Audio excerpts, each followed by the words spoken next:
Professor, falar um pouquinho aí dos pensamentos econômicos, aproveitando várias coisas suas. Primeiro, muita gente sabe, professor é vice-reitor na PUC do Rio de Janeiro. Decano. Já fui vice-reitor. Já foi vice-reitor, hoje é decano.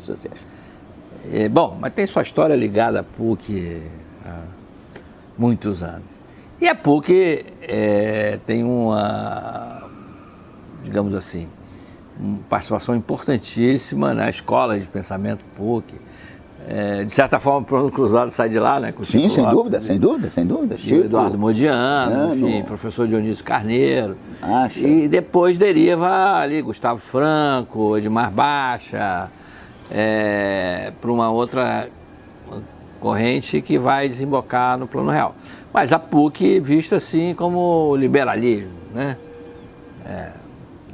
Um lugar não chega a ser a nossa escola de Chicago, mas... Não é. Aliás, o Paulo tem lá suas restrições lá, o Paulo Guedes tem uma certa restrição em relação ao Departamento de Economia da PUC. E a gente tinha Campinas, né? Aquela visão mais estatizante. Estruturalista. E é claro que essa discussão no Brasil, o pessoal adora Fla-Flu, né?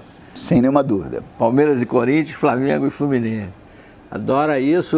O seu avô travou uma avô era o professor Eugênio Goudin com o Roberto Simons, lá nos anos 50, sobre a industrialização no Brasil. Até ele era acusado erroneamente de ser uma pessoa contra a industrialização. Imagina. Ele, na verdade, fez a Instrução 113, quando ele foi ministro da Fazenda por um período muito curto, na época do Café Filho, que foi exatamente o que o Juscelino usou para fazer a indústria automobilística no Brasil. Quer dizer, então não... Mas isso é uma... Importação sem cobertura. Sem cobertura cambial.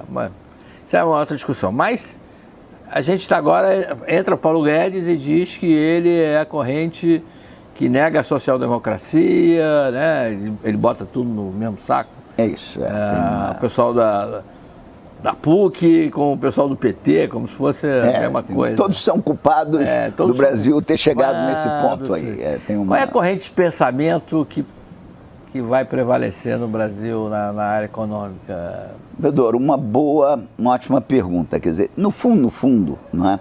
O desenvolvimentismo, tudo isso, não deu certo. Não deu certo por várias razões. Não é? Acho que até a razão política é uma razão importante sempre. Eu, aliás, sou um economista, sempre achei que a política era superveniente à questão econômica. Até pela experiência de trabalhar com o Simon, assim, que era um economista liberal, num governo que tinha que controlar preços, tudo que era daquela época era necessário. E a disputa dele com o Veloso, né? O João Paulo Rei Veloso, que tinha o segundo PND, numa época que tinha... Projetava a nossa produção de ovos. Eu acompanhei muito moço essa coisa toda. Veloso, uma pessoa... Maravilhosa, mas houve choques ali muito grandes também nessa época, a gente acompanha muito isso. Eu acho que o ponto básico é o seguinte, quer dizer, na verdade, essa questão fiscal nunca foi vista pelos desenvolvimentistas como sendo uma questão que se resolvesse, como a reforma da Previdência. Eu não estou dizendo que nem todos. Eu assisti o Nelson Barbosa fazer apresentações em que ele podia discordar um pouco da forma da reforma, mas era a favor. Mas, de uma certa forma, a visão foi muito de que você, através de subsídios, através de incentivos que acabavam aumentando a questão fiscal, você conseguisse. Eu acho que agora... Ele achava que o crescimento resolvia mas o problema fiscal. O crescimento ocorreu no período em que, quando o mundo surfou, quando você tinha os preços, chamado que a gente chama termos de troca, preço de exportação sobre preço de exportação positivo, foi o período do Lula 1, o Brasil cresceu, surfou na onda. Só que não avançou, avançou parcialmente. Quando veio, de fato, o período da reversão, da economia mundial, que pegou exatamente o período da Dilma, já na Dilma 1, sobrava no caixa todo dia que eu ia gastando. Não precisava explicar porque a merenda das crianças, infelizmente a qualidade do ensino público, muitas vezes é a merenda que leva, mas ainda a polícia precisa rodar, porque senão ainda fica menos. E com medo dos presos, foi uma explicação que me deram lá do sistema penitenciário, isso foi antes do Carandiru, lá em São Paulo, em que, na verdade, é através da comida estragada que as facções se unem e tem rebelião. E eu ficava dizendo não para todos os outros pedidos de recurso. Durou só 6 meses, porque aí aconteceu aquela coisa assim. No início de 1989, eu tirei férias por um período, viajei até para um lugar bem não tinha jornal e tal. Quando eu cheguei para ver o jornal, tinha tido o Plano Verão. Aí eu disse assim, poxa, agora acabou a merenda das crianças, a gasolina da polícia e a comida dos presos. E aí já estávamos não muito assim, pulamos fora e tal. Eu acho que esse é o ponto, entendeu? Quer dizer, para reforçar aquele ponto que eu acho que alguns desenvolvimentistas não entendem, não é? É de que a inflação é o que estava salvando o Estado brasileiro. Mas, por outro lado, a inflação é o maior concentrador de renda. Você tem dados de índice, coeficientes de índice de pobreza e tal, que são dados também muito... não vou dizer. Acabou a inflação em 94, você já reduz a pobreza imediatamente, entendeu? Claro que depois no governo Lula, com as transferências sociais, tudo isso, você tem uma melhora significativa. Mas é uma coisa muito injusta você ter um país que sempre viveu em cima da inflação. E agora, professor, a sua vida estudando isso, é impressionante. É claro que a anemia da economia, da demanda, contribui para a inflação estar domesticada. Mas também pode ter uma mudança estrutural aí, né, professor? Tem. Na verdade, A gente tinha os preços administrados puxando, tarifa de água e esgoto, tarifa de ônibus, aquelas coisas que são aumentos automáticos, até previstos em contrato, e tem os preços livres, né? Então, todo ano, agora o preço administrado está subindo, agora é o preço livre. Mas, de uma maneira geral, está tudo meio domesticado, né? Bastante, quer dizer, porque os preços administrados têm um grau de indexação ainda, né? Você ainda tem alguns índices que pegam a inflação passada. Ora, com essa inflação há mais um ano e muito baixa, já começa a ter um efeito muito menor. E os preços livres, principalmente aqueles que são, que a gente chama de tradables, né, comercializáveis, que dependem ou que têm concorrência externa, o mundo está passando, de fato, por um processo de desaceleração de preços mundial. Você acaba sendo beneficiado por isso. Não é?